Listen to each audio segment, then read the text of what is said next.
தமிழகத்தையே உலுக்கிய பொள்ளாச்சி வழக்கு இன்று குற்றவாளிகளுக்கு தீர்ப்பு வழங்க இருக்கிறது.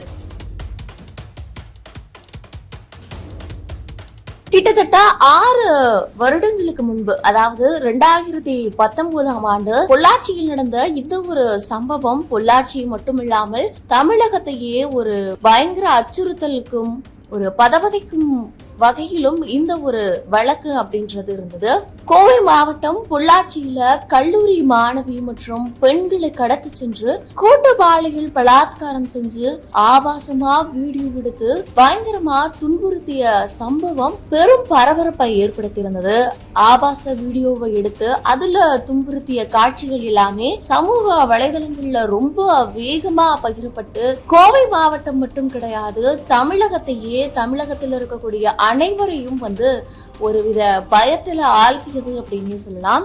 இந்த ஒரு வழக்கு அப்படின்றது இன்னைக்கு தீர்ப்பு வர இருக்கிறது. இந்த வழக்குல சிபிஐ விசாரணை நடத்தி 9 பேரை குற்றவாளிகளா கைது செஞ்சு அவங்க மீது கோவை மகளிர் கோர்ட்ல சிபிஐ அதிகாரிகள் குற்றப்பத்திரிகையும் தாக்கல் செஞ்சிருந்தாங்க.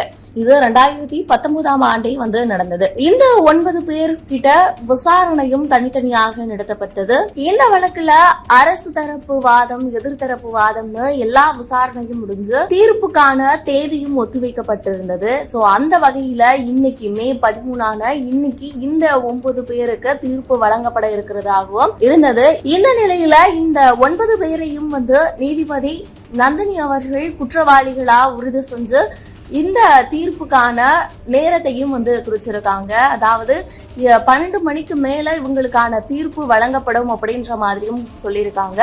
அது மட்டும் இல்லாம வழக்கறிஞர்கள் செய்தியாளர்கள் சந்திப்புல கொடுத்த பேட்டியிலையும் அவர்களுக்கு அதிகபட்சமாக ஆயுள் முழுவதும் சிறை தண்டனை கொடுக்கறதுக்கான வாய்ப்புகள் இருக்கு அப்படின்னு தெரிவிச்சிருக்காங்க. இதற்காக பல்வேறு தரப்பினர்களும் பல்வேறு கருத்துக்களை முன் வச்சிட்டு இருக்காங்க.